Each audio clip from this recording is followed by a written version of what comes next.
শতাধিক ব্যক্তিকে গুম করে হত্যার ঘটনায় করা মামলায় সাবেক মেজর জেনারেল জিয়াউল আহসানের বিরুদ্ধে অভিযোগ গঠন করে বিচার শুরুর আদেশ দিয়েছে ট্রাইব্যুনাল। তিনি এই মামলায় একমাত্র আসামি। তবে জিয়াউলের বিরুদ্ধে আনা অভিযোগ মিথ্যা ও ভিত্তিহীন বলে দাবি করেছেন তার আইনজীবী।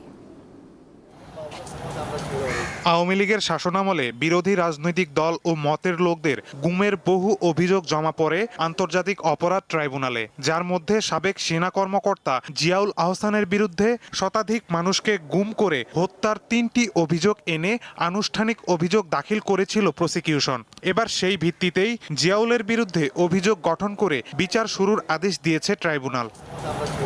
বিচারপতি মোহাম্মদ গোলাম মর্তুজা মজুমদারের নেতৃত্বে 3 সদস্যের আন্তর্জাতিক অপরাধ ট্রাইব্যুনাল 1 বুধবার এই আদেশ দেয়। চিফ প্রসিকিউটর জানান, আওয়ামী লীগ সরকারের টানা শাসনামলে দেশে গুম, খুন বা দমন পীড়নের মাস্টার মাইন্ড ছিলেন তিনি। এই মামলাটি হচ্ছে এমন একটি মামলা, যে মামলাটির মাধ্যমে বাংলাদেশের গুমের যে ভয়াবহ সংস্কৃতি সেটির একটি উন্মোচন হবে জাতির সামনে।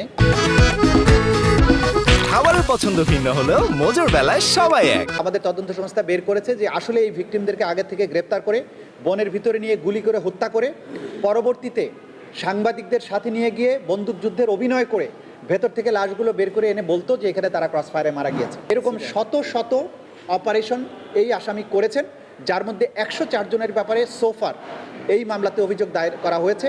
বাকি অভিযোগগুলো এখনো তদন্তাধীন আছে, খুব সহজেই এই রিপোর্টগুলো দাখিল হবে। তবে আসামি পক্ষের আইনজীবীর দাবি, বিচার বহির্ভূত কোনো হত্যাকাণ্ডের সঙ্গে যুক্ত ছিলেন না জিয়াউল আহসান। ওনার সমস্ত কার্যক্রম ছিল লফুল, এটা কোনো সিস্টেমেটিক ওয়াইড স্প্রেড কিছুই না। এগুলো বাংলাদেশের আইন শৃঙ্খলা রক্ষা বাহিনীর যে সাধারণ কাজ সেগুলোই ছিল, এবং যে অভিযোগগুলো নিয়ে আসা হয়েছে এগুলো সবগুলোই মিথ্যা এবং ভিত্তিহীন। মামলার সূচনা বক্তব্য উপস্থাপন সহ সাক্ষ্য গ্রহণের জন্য আগামী 8 ফেব্রুয়ারি দিন ধার্য করেছে ট্রাইব্যুনাল। মাহিদুর রহমান, দীপ্ত সংবাদ, ঢাকা।